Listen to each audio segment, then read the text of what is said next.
제가 한 절, 여러분들 한 절 교독하겠습니다. 잘 다스리는 장로들은 배나 존경할 자로 알되 말씀과 가르침에 수고하는 이들에게는 더욱 그리할 것이니라.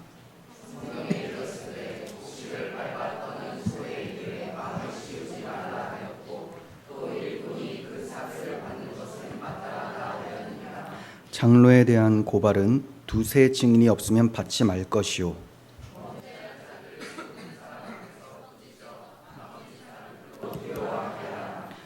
하나님과 그리스도 예수와 택하심을 받은 천사들 앞에서 내가 엄히 명하노니 너는 편견이 없이 이것들을 지켜 아무 일도 불공평하게 하지 말며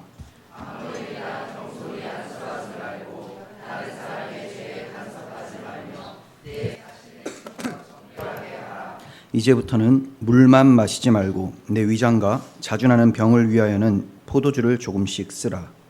어떤 사람들의 죄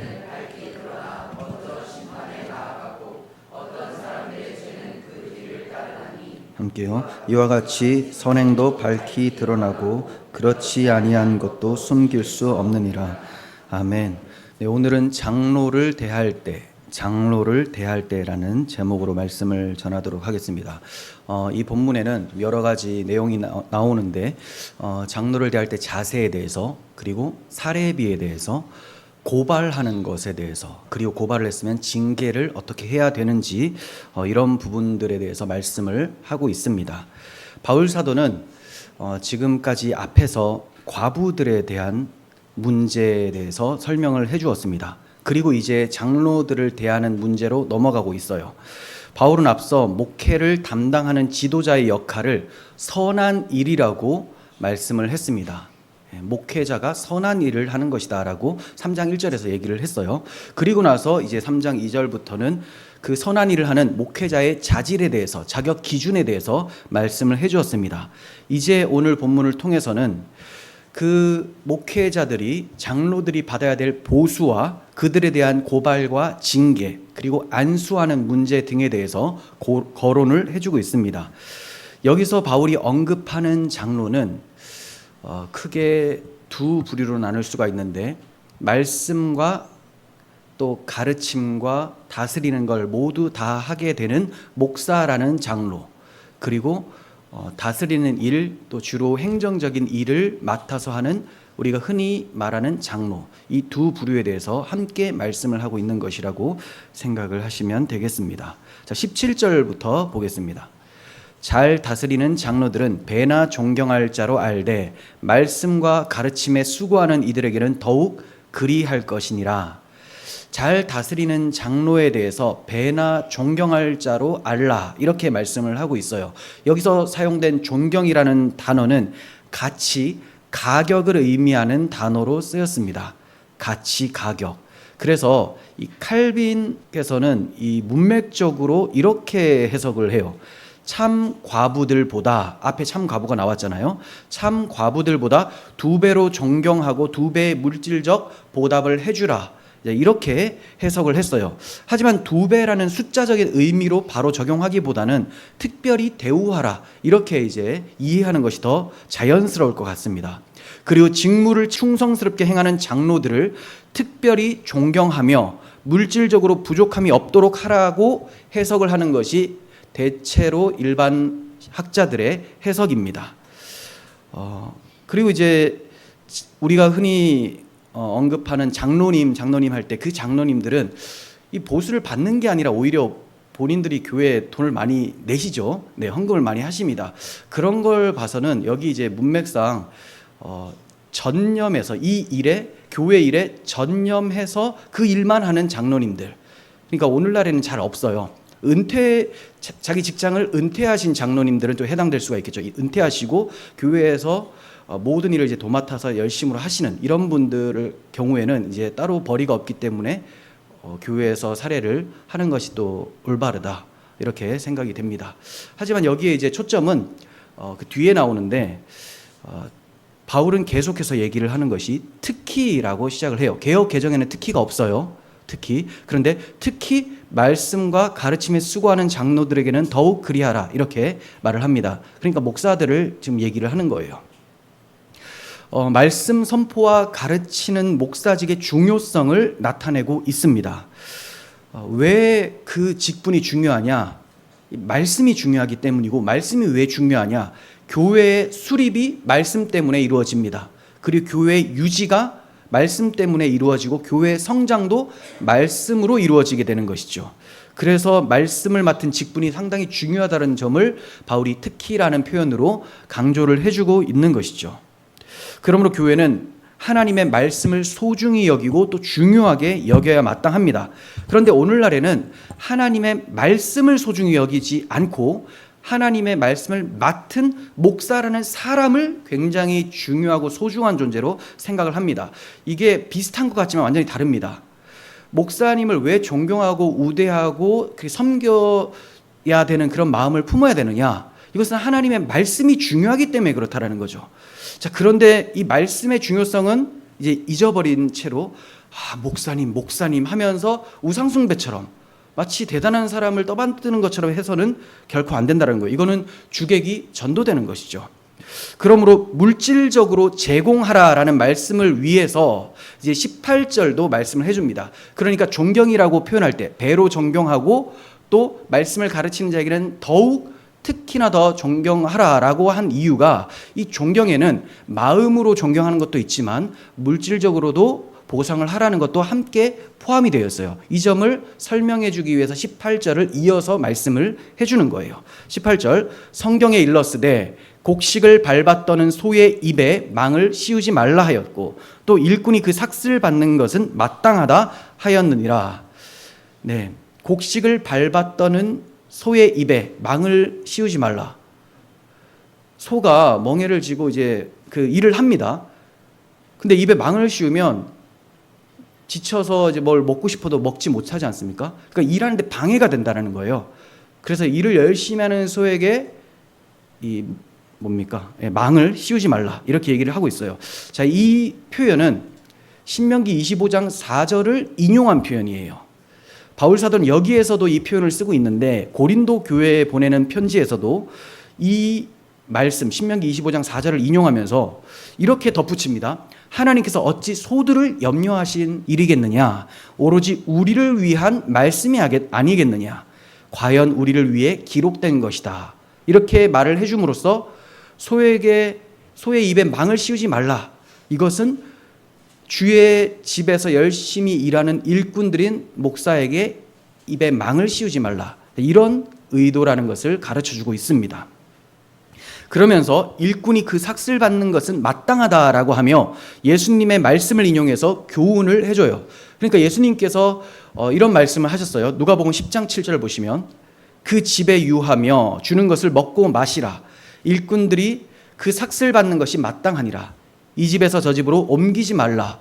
제자들을 보내시면서 너희가 평안의 복음을 선포할 때 이 복음을 듣는 자들은 너희들을 마땅히 영접할 것이니 너희는 그 집에서 먹고 마시면서 또 유하라, 이렇게 얘기를 해주고 있어요. 그러니까 아무 집에서나 가능한 것이 아니겠죠.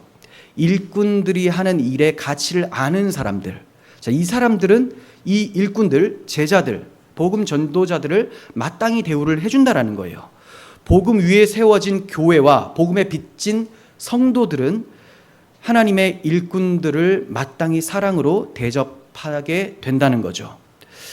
그래서 그 예수님께서 이 말씀을 주시기 전에 이런 말씀이 나옵니다. 너희가 평안의 복음을 전하면 평안을 받을 사람이 있다. 평안을 받을 사람. 이게 이제 원문으로는 평안의 아들이에요. 그러니까 복음을 전하면 평안의 복음을 전했으니까 평안의 아들들이 반응을 하게 될 거라는 거죠. 그러니까 여기에서 예수님 말씀하실 때 그 집이라고 하셨어요. 그 집. 그 집에 유하며, 특별한 집입니다. 어떤 집입니까? 복음을 받을 수 있는 평안의 아들이 사는 집, 하나님의 택하신 백성들이 사는, 성도들이 사는 그 집이죠. 그러면 이 제자들은 그 집에 들어가서 먹고 마시는 것이 합당하다, 이렇게 말씀을 해주고 있고, 제자들은 대충 아무 집에서나 유하는 것이 아니라 복음을 받아들인, 복음의 가치를 아는 사람 집에서 그렇게 행해야 된다, 이 점을 말씀해주고 있어요. 그리고 여러 집을 옮겨 다니지 말고 한 곳에 머물러 있으라, 이렇게 또 가르쳐주고 계시죠. 자, 이것은 더 나은 대접을 받기 위해서 내가 이 집 가볼까 저 집 가볼까 이런 짓 하지 말라는 거예요. 그냥 하나님께서 맡겨주신 사명을 감당하는데 유지할 수 있을 정도, 이것만 되면 너희는 열심히 복음 전하면서 또 그 집에서 머물고 그렇게 대접을 받아라.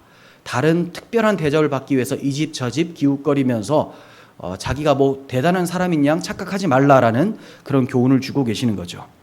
우리는 바울과 예수님의 말씀을 통해서 생계 유지를 보답받을 권리가 주의 일꾼들에게 있음을 확인하게 됩니다. 구약시대의 제사장들이 여호와의 율법에 온전히 헌신할 수 있도록 하기 위해서 이스라엘의 나머지 지파들이 레위 지파들을 먹여 살렸습니다. 11조를 내서. 마찬가지로 신약시대의 목회자들은 오직 복음에만 몰두하고 주님의 교회만을 섬기는 데 최선을 다하기 위해서 교회가 물신양면으로 지원을 해줘야 된다는 것을 우리는 알 수가 있습니다. 그러나 말씀을 맡은 일꾼들이 기억해야 될 것이 있어요.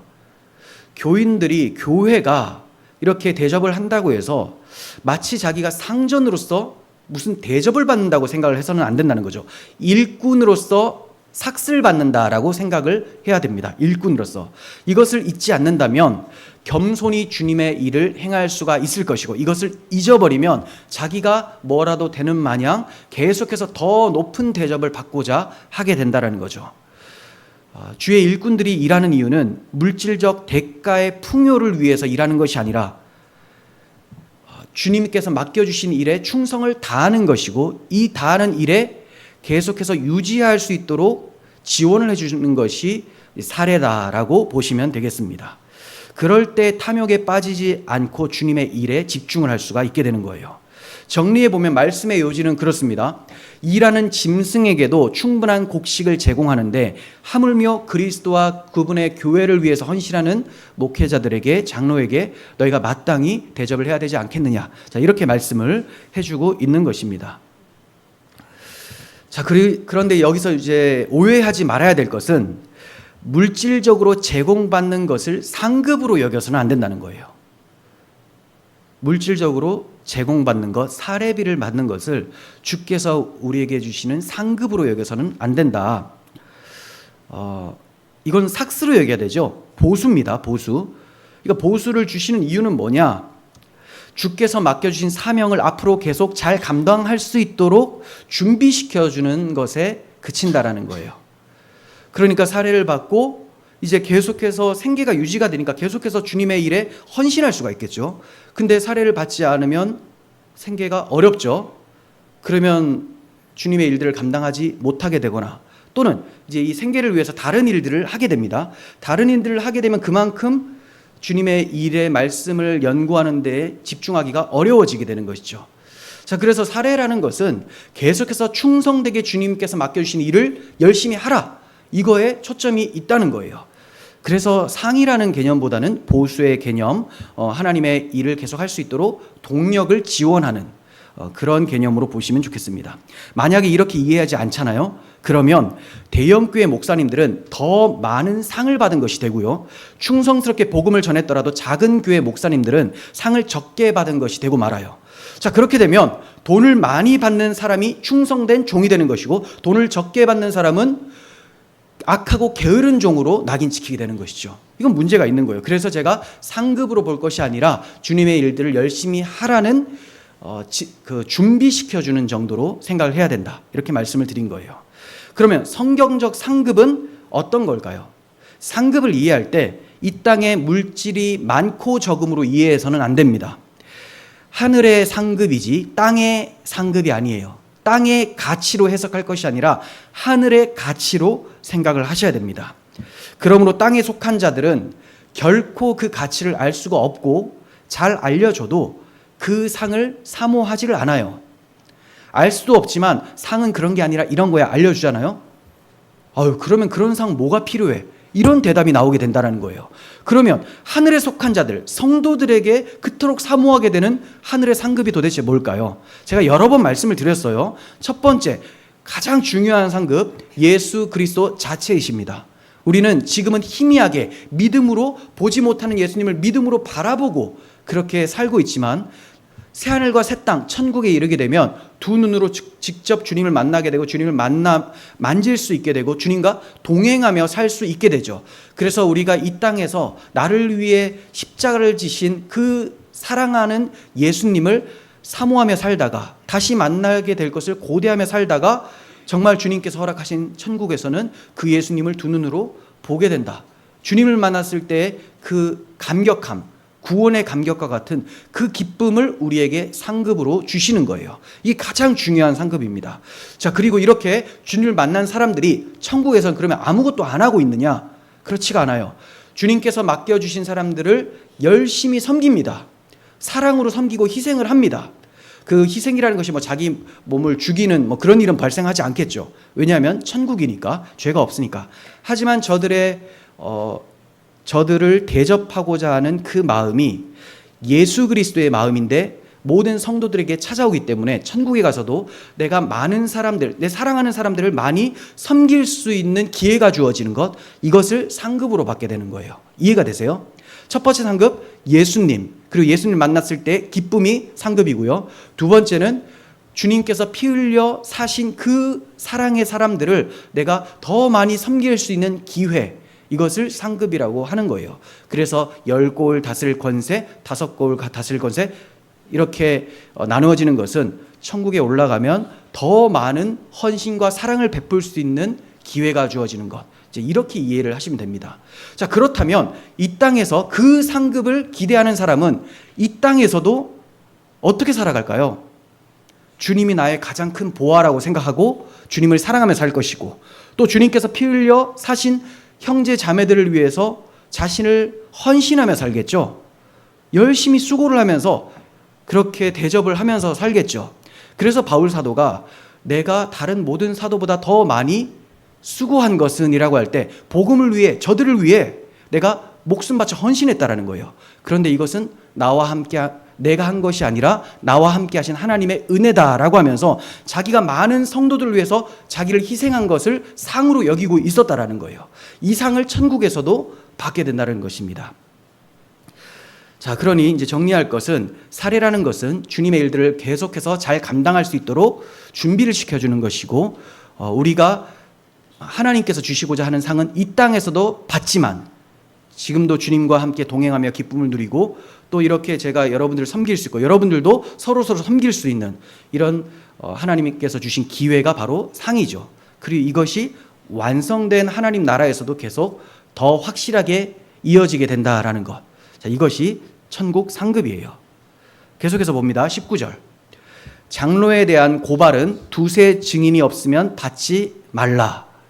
장로에 대해서 고발을 할 때 2명, 3명 이상이 증인으로 나서지 않으면 받지 말라. 이런 말씀은 모세 율법에 이미 있었습니다. 모세 율법에 의하면 2사람 이상의 증인이 있어야지만 죄를 판결할 수가 있었어요. 초대교회에도 이러한 규정을 성도들에게 적용을 했어요. 그러니까 장로들에게 뿐만이 아니라 성도들에게도 적용을 했습니다. 그런데 특별히 장로는 이 규정을 더욱 확실하게 적용을 해야 된다라는 것을 강조하는 거예요. 왜냐하면 장로는 지도자 위치에 있죠. 그래서 다른 사람들보다도 특별히 교회 안팎으로 늘 주목을 받습니다. 교인들도 주목을 받아요. 불신자들은 교인이 저래? 이런 얘기를 많이 하죠. 그런데 더 기대를 많이 하는 것은 목사, 장로, 그리고 직분자들이라는 거예요. 그러므로 장로는 늘 교회 안팎으로 주목을 받기 때문에 더 신중히 생활을 해야 됩니다. 교회 내에서는 말씀을 전하고 또 다스리는 엄중한 직무를 맡았기 때문에 이 일에 장애가 되지 않도록 자신을 늘 살펴야 되는 거예요.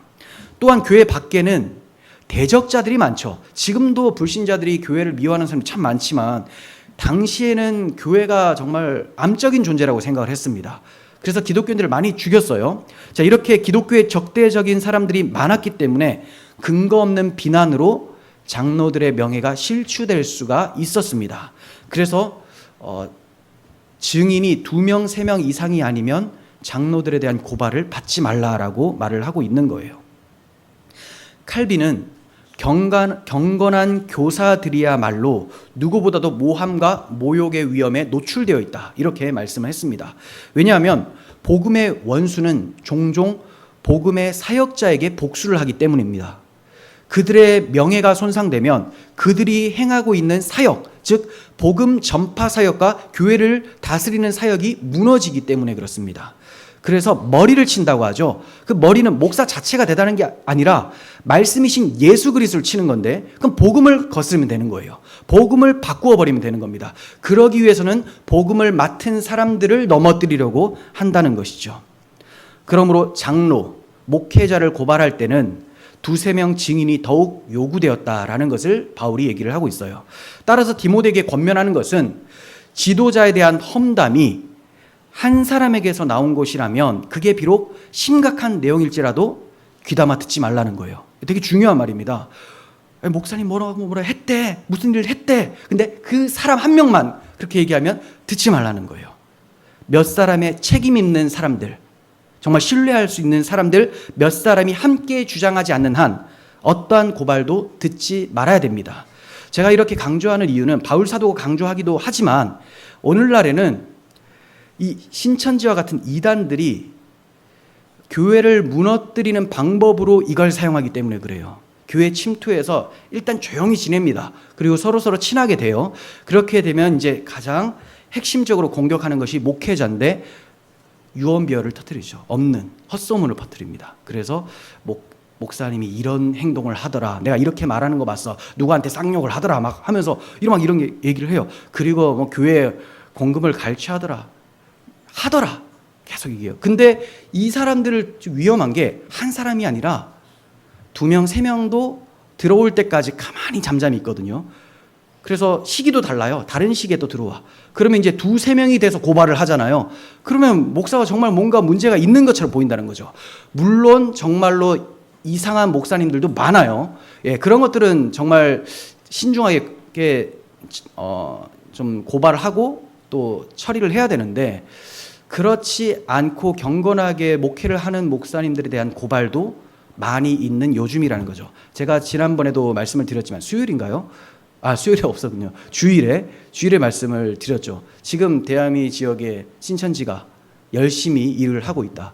그런데 이게 대아미 지역뿐만이 아니라 전국적으로 지금 포교의 날이더라고요. 그래서 이렇게 많이 성행을 하는 것 같아요. 얼마 전에는 하나님의 교회, 그 장길자 교라고 그 안상홍 교회인데 이제 옮겨졌어요. 죽었기 때문에. 그래서 아주머니가 이제 하늘 어머니다라고 하면서 나섰는데 여기도 이제 파가 2개로 갈라졌어요. 근데 이제 이런 사람들이 디아미역에서 계속 이렇게 전도지를 주고 포교 활동을 합니다. 딱 받으시면 이제 6월절 이렇게 표현이 되어 있으면 이거는 그 안상홍 증인의 장길자교 이렇게 보시면 되고, 또 어떤 사람들이 주로 카페나 이런 데서 성경 공부를 하면서 새로운 요한이 있어야 된다. 두루마리를 먹은 요한이 있어야 된다. 뭐 이런 표현을 쓰면 그게 이제 신천지 이만희 씨를 얘기를 하는 거거든요. 근데 여러 이제 뭐 접근 방법이 다양하지만 교회 내에 침투해서 할 때 가장 핵심적인 것은 목회자 고발이라는 거예요. 예, 없는 건데 고발을 하는 거죠. 그래서 주의를 하셔야 된다는 거예요. 그래서 저는 머지않아 한 몇 달 가지 않아서 한두 명이 교묘하게 들어오지 않을까 생각이 됩니다. 하지만 새가족반하면 어차피 다 드러나요. 참을 수가 없죠. 왜냐하면 14주, 15주 동안 저하고 같이 하는데 무조건 드러납니다. 그러니까 그래서 그 사람들도 왔다가 여기가 이제 누울 자리가 있구나를 먼저 판단을 하죠. 예. 혹시 여기 제가 캐치하지 못하고 있는 분들이 있다면 목사에 대한 험담하는 사람 저한테 얘기해 주십시오. 네. 아무튼 오늘날 바울의 그 가르침을, 이 경계를 잘 마음에 담고 있었다면 이단 사이비들의 입을 막고 경건한 목회자들이 계속 사역을 할 수 있었을 거예요. 우리는 이 말씀을 잘 귀담아 들어야 되겠습니다. 자, 그리고 20절, 범죄한 자들을 모든 사람 앞에서 꾸짖어 나머지 사람들로 두려워하게 하라. 문맥을 보면 범죄한 자들은 장로들을 가리키는 것이 되죠. 네. 지금 그런 문맥이잖아요. 그러니까 무죄한 상태에서 고발하는 사람들도 많으니까 너희가 귀담아 듣지 말고 신중하게 생각해라. 고발권도. 하지만 정말로 범죄자라면 제대로 처리해야 된다. 이것을 얘기를 하고 있는 거예요. 그러니까 장로의 범죄가 사실로 드러났다면 모든 사람 앞에서 꾸짖으라, 공개적으로 징계하라는 거죠. 그런데 개인적인 작은 실수를 공개적으로 징계하라라는 것은 아니에요. 공적인 죄를 지속적으로 행할 때 공개적으로 징계하라는 겁니다. 공적인 죄를 지속적으로 행할 때, 물론 엄중한 죄라면 한 번을 행했을지라도 공개적으로 징계할 수 있습니다. 아주 심각한 죄라면. 하지만 바울이 여기서 범죄한 자들이라고 할 때는 지속적인 죄를 염두한 거예요. 그래서 범죄한이라는 이 단어를 능동태 현재 분사형으로 썼는데, 이것은 지금부터 계속 쭉 이어지는, 그러니까 회개치 않고 계속 그 범죄를 합리화시키면서 행하고 있는 그런 사람, 이런 사람들에 대해서 공개적으로 징계를 해라라고 말을 하고 있는 것입니다. 이렇게 하는 것이 장로는 물론이요, 다른 장로는 물론이요, 또 나머지 사람들에게도 두려움을 주게 되는 거죠. 그러니까 유익이 있어요. 먼저는 범죄한 그 장로가 계속해서 범죄를 못하도록 막는 유익이 있고, 또 다른 장로들도 그와 같이 해이해지지 않을 수 있도록 하는 게 있고, 또 나머지 모든 성도들도 야, 저것이 본의 아니구나라고 알라는 거죠. 이걸 처리하지 않으면, 치리하지 않으면 저래도 되는구나, 지도자가 저렇게까지 된다면 나도 되겠구나, 이런 생각을 하게 된다는 거예요. 그래서 죄가 누룩처럼 퍼져갈 수가 있으니까 공개적으로 징계를 하라라고 말씀을 하고 있는 것입니다. 그래서 바울 사도가 나머지 사람들이라고 할 때는 사실 1차적으로는 다른 장로들로 보여져요. 다른 장로들. 하지만 모든 교인이 죄에 대한 경각심과 직무의 중요성을 더욱 갖게 하는 것이 중요하겠죠. 자, 21절 봅니다. 하나님과 그리스도 예수와 택하심을 받은 천사들 앞에서 내가 엄히 명하노니 너는 편견이 없이 이것들을 지켜 아무 일도 불공평하게 하지 말며. 바울은 항상 자신을 하나님 앞에 세우는 신앙을 가지고 있었습니다. 코람데오 신앙이라고 하죠. 하나님 앞에. 특별히 목회서신을 통해서 하나님 앞에서의 신앙이 잘 나타나고 있어요. 그래서 목회서신에서 하나님 앞에라는 표현을 자주 쓰는데요. 아마도 바울은 젊은 목회자 디모데에게 목회자는 자신을 늘 하나님 앞에 세워야 된다, 이것을 가르쳐 주려고 했었던 것 같아요.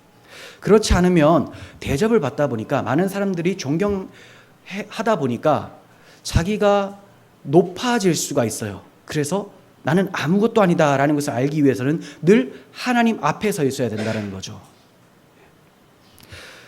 그러나 목회자뿐만이 아니죠. 하나님 앞에 서야 되는 것은 모든 성도가 다 그렇게 해야 됩니다.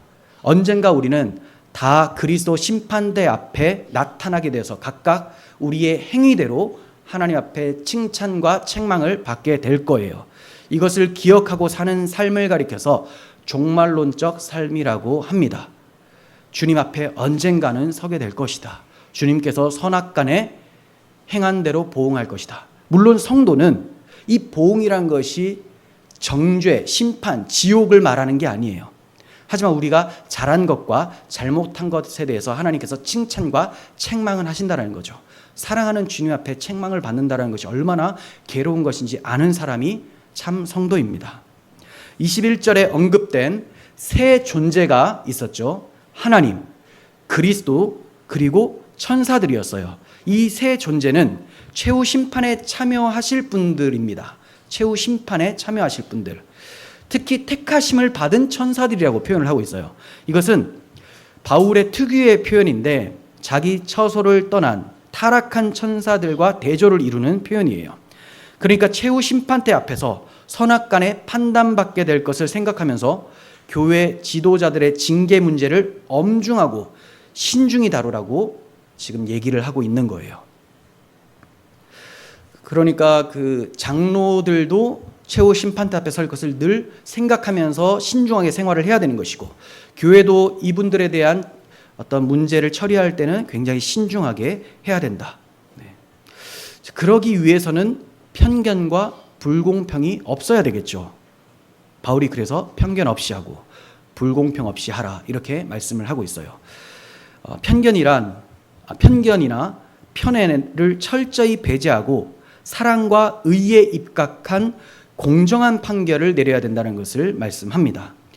이것은 사람을 외모로 보지 말라, 또 한쪽의 말만 듣고 판단하지 말라, 자기에게 호의를 베푸는 자를 편애하지 말라, 원래 친했던 자를 눈 감아주거나 이런 짓 하지 말라, 이런 것으로 해석을 할 수가 있겠죠. 이 말씀이 가까운 문맥으로는 장로에 대한 고발 문제와 책망을 가리키는 것이지만, 더 멀리 있는 문맥으로 보면 지금까지 말씀한 하나님 집에서 어떻게 행해야 될지, 이 모든 사항에 대해서 포함한다고 할 수가 있습니다. 그러니까 하나님의 집에서 행해야 될 것, 목회를 할 때 항상 편애, 편견 없이, 불공평 없이 해야 된다라는 것을 얘기를 하는 것이죠. 자, 22절 봅니다. 아무에게나 경솔히 안수하지 말고 다른 사람의 죄에 간섭하지 말며 내 자신을 지켜 정결하게 하라. 아무에게나 경솔히 안수하지 말라라는 것은 신중하게 행하라는 거예요. 교회에 중요한 직분을 주기 위해서 안수를 합니다. 안수를 받은 사람은 임직이 되죠. 주로 이제 장로님, 목사님, 안수 집사님 이렇게 있는데, 여기에서는 이제 초점은 목사 그리고 이제 장로 이렇게 볼 수가 있어요. 자, 이분들을 안수할 때 그 목사 안수는 지금 교단에서, 노회에서 하지만 예전에는 그렇지는 않았죠. 그런 교단이나 이런 게 없었으니까, 초대교회 때는. 그래서 교회에서 사도들이나 이런 사람들이 이제 안수를 했습니다. 그럴 때에 그 사람의 신앙이나 인품 등을 잘 고려해서 과오를 미연에 방지할 수 있도록 하라, 이런 말씀이에요. 세상 나라를 다스리는 고위 관리를 임명할 때도 인사청문회를 하죠. 아주 치열하게 싸웁니다. 쓸데없는 거 아주 많이 싸우긴 하지만 치열하게 싸워요. 하물며 하나님의 집을 다스려야 할 장로들을 세울 때 경솔히 안수해서 세운다면 얼마나 큰 문제가 되겠습니까? 바울은 집사를 세울 때도 먼저 시험해보고 책망할 것이 없으면 직분을 맡기라고 했어요. 그렇다면 장로를 세울 때, 목회자를 세울 때 얼마나 더 신중해야 되겠습니까? 그렇지 않고 경솔히 안수했다가는 수치스러운 일이 일어날 때 그 사람의 불미스러운 일에 참여하는 것이 된다라고 말씀을 하고 있어요. 다른 사람들의 죄에 참여하는 것이 된다라는 거죠. 그러니까 그가 제대로 살펴보지 않고 경솔하게 임직을 했기 때문에, 그가 세움을 받은 장로가 죄를 범하면 네가 그 사람의 죄를 묵과한 것이 돼. 그러니까 신중하게, 아주 신중하게 안수해야 된다, 이렇게 얘기를 해주고 있는 거예요. 그러므로 결론적으로 자신을 지켜 정결하게 하라, 이렇게 말씀을 해주고 있습니다. 먼저 자기를 돌아보고, 또 다른 사람의 말을 들을 때도 이것이 그러한가를 신중하게 생각하면서 자기를 지키고 교회를 지킬 수 있도록 그렇게 행하라고 하죠. 이처럼 바울은 안수의 중요성, 즉 임직의 중요성을 말해주고 있습니다. 23절을 봅니다. 이제부터는 물만 마시지 말고 내 위장과 자주 나는 병을 위하여는 포도주를 조금씩 쓰라. 영적 아버지 바울이 영적인 아들인 디모데에게 사랑의 말로, 근심 염려하는 말로 좀 쓰고 있죠. 앞서 바울은 디모데에게 내 자신을 지켜 정결하게 하라, 이렇게 말씀을 했죠. 정결은 하나님 앞에서 마음을 지키는 것이고, 세속에 물들지 않고 사랑에 섬김을 하는 것을 정결이라고 합니다. 그런데 많은 이들이 정결하라라고 하면 혼인을 하지 않고 음식물을 먹지 말라는 것이구나, 이런 식으로 금욕주의로 오해하는 경우가 있다는 거예요. 그렇게 오해한 사람들이 가톨릭이죠. 결혼 안 하죠, 뭐는 먹으면 안 되고, 이렇게. 유대교회도 있었고요, 초대교회도 이런 사람들이 있었어요. 오늘날에도 정결하게 하세요 하면 저거는 먹으면 안 되고, 또 혼인은 하면 안 되고, 그런 사람들이 있기야 있겠죠. 잘 보이진 않지만 우리 교회는 없어요. 이 당시에는 이제 이런 사람들이 있었습니다. 그렇게 되면 외식하거나 자신을 자랑하게 되죠. 나는 나를 정결하기 위해서 결혼하지 않아, 난 이런 음식 먹지 않아, 그러면서 자신의 그 잘못된 정결함을 드러내는, 자기 의를 드러내는 모습이 됩니다. 그래서 바울은 내가 말한 정결은 그런 게 아니기에 필요에 따라 포도주를 조금씩 써도 된다, 이렇게 권면을 해주고 있는 거예요. 그럼 그 필요가 뭘까요? 너의 위장병, 자주 나는 질병 때문이라도 포도주를 조금 쓰라라는 거죠. 약으로 쓰라는 거예요. 당시 이스라엘 지역의 물은 깨끗하지가 못했습니다. 병균들로 오염된 물이 참 많았어요. 그래서 도수가 약한 포도주를 물처럼 마시는 문화였습니다. 하지만 디모데는 하나님 앞에서 경건과 정결함을 위해서 그러한 포도주조차 마시지 않았던 것으로 보여져요. 아마도 이러한 것은 구약시대 나실인 제도나 또 레갑 족속이라고 포도주를 먹지 않은 사람들이 있습니다. 이 두 부류는 하나님께 자신을 완전히 헌신한 사람들이에요. 이런 전통이 있다 보니까 나도 하나님 앞에 헌신하고 싶다라는 그 순수한 마음, 아주 귀한 마음으로 포도주를 안 먹어야 되겠다 이렇게 생각을 했었던 것 같습니다. 그러한 영향을 받아서 그가 포도주를 금하고 끓이지 않은 물을 마심으로 위장병이나 여러 질병을 앓고 있었던 것으로 보여져요. 이러한 디모데의 질병을 위해서 포도주를 조금씩 쓰라고 권면을 한 거예요. 자, 24절 봅니다. 어떤 사람들의 죄는 밝히 드러나 먼저 심판에 나아가고 어떤 사람들의 죄는 그 뒤를 따르나니 라고 합니다. 어떤 사람은 죄를 지면 금방 발견되고, 그래서 뭡니까? 그 교회에서 이거 죄다라고 말하기 전에도 그냥 누구든지 이 죄는 다 죄인 걸 알게 된다라는 거예요. 근데 어떤 사람은 죄를 지어도 표가 잘 안 나고 다른 사람들도 알지 못하고 이게 죄인지 아닌지도 헷갈리는 이런 굉장히 애매한 것들이 분명히 있다라는 거예요. 성경에서 죄를 주로 누룩에 비유를 하죠. 그렇다면 생각해 볼 것은 유월절과 무교절입니다. 유월절은 이스라엘 민족들이 애굽에서 종살이 하던 것을 해방하게 된 날을 기념하는 절기예요. 자, 그런데 유월절은 그 하루밖에 없었습니다. 하루 저녁. 1월 14일 저녁. 그죠? 유월절은 14일 저녁, 그리고 15일 12시 되면서 무교절이 시작하고 7일 동안 무교절이 됩니다. 무교절은 기간이에요. 7일간 기간. 유월절은 하루 밤이에요. 하루 밤, 저녁. 유월절이 왜 하루밖에 없느냐? 단번에 이루어진 일이기 때문에. 이스라엘 백성들이 애굽에서 탈출하게 된 것은 단번에 이루어졌다. 무엇으로? 유월절 어린 양의 피로. 우리가 영적 애굽인 세상에서 마귀의 손에서 노임을 받게 된 것은 단번에 이루어진 사건이다. 누구의 피로? 주 예수 그리스도의 피로 이루어진 사건이다. 그래서 유월절은 십자가의 대속을 나타내는 것이죠. 자, 이렇게 유월절 밤은 자연스럽게 무교절로 이어지게 됩니다. 말씀은 이렇게 합니다. 너희는 7일 동안 무교병을 먹을지니 그 첫날에 누룩을 너희 집에서 제하라. 네. 그러니까 유월절 때부터 누룩이 없도록, 누룩은 부풀리게 하는 거잖아요. 누룩이 없도록 집안에 싹 다 치우라는 거예요. 7일 동안에는 무교병을 먹으며 누룩 넣지 않은 빵, 유교병을 너희 곳에 있게 하지 말며 내 지경 안에서 누룩을 내게 보이지도 말게 하라. 네.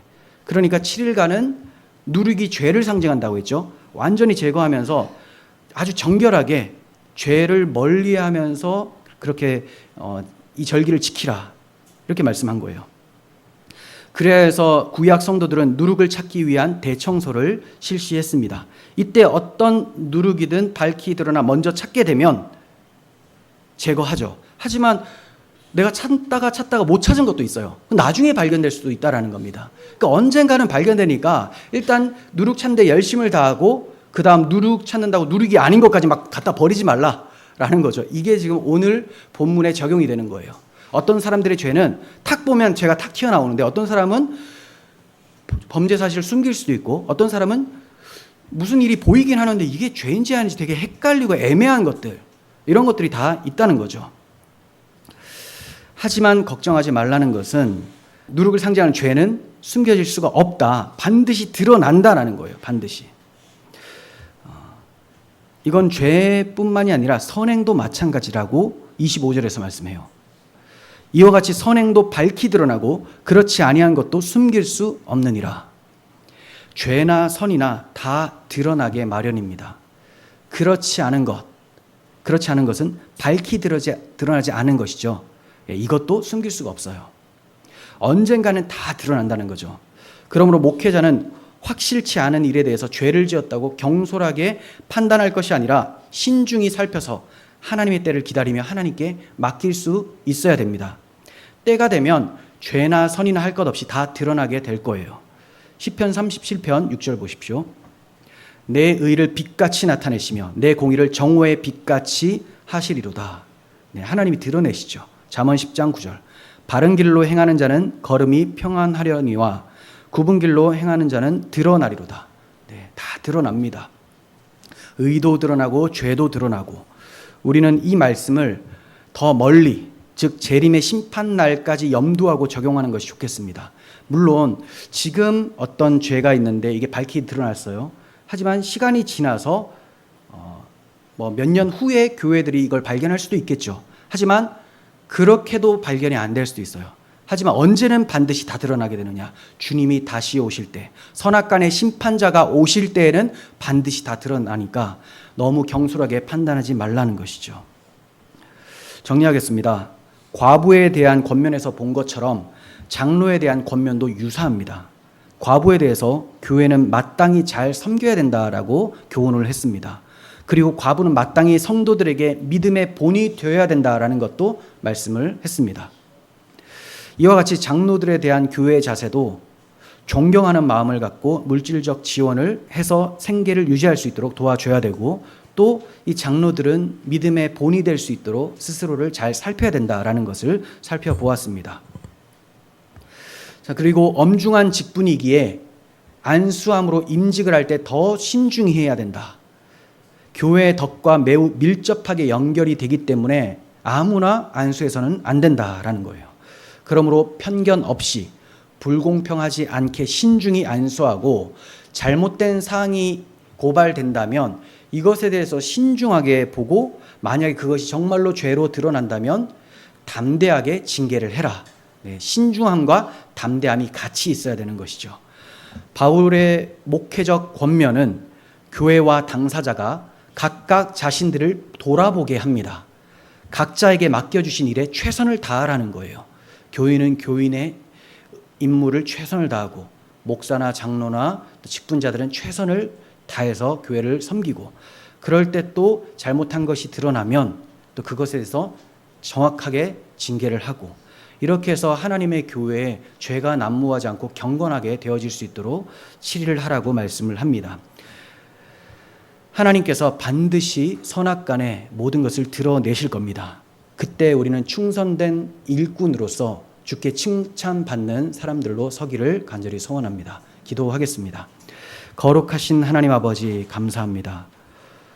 우리 주 예수 그리스도께서 피 흘려 사신 이 교회가 얼마나 소중한지를 목회자에게 주시는 권면과 교회에게 주시는 권면을 통해 배우게 됩니다. 하나님, 주님께서 거룩한 주의 백성으로 불러주셨사오니 저희 가운데 죄가 난무하지 않도록 주님 날마다 스스로를 돌아보게 하시고, 특별히 목회자, 장로가 맡은 바 충성을 다해 헌신하게 하시고, 또 잘못된 고발에 휘둘리는 귀가 얇은 교회가 되지 않게 하시고, 그 죄가 제대로 나타나게 되었을 때는 담대하게 징계하여 교회의 본이 될 수 있도록 하는 그런 교회 되게 하여 주시옵소서. 주께서 이 교회를 거룩하고 주님의 거룩한 몸으로 계속 세워 가실 줄을 믿습니다. 우리 구주 예수 그리스도의 이름으로 기도합니다. 아멘.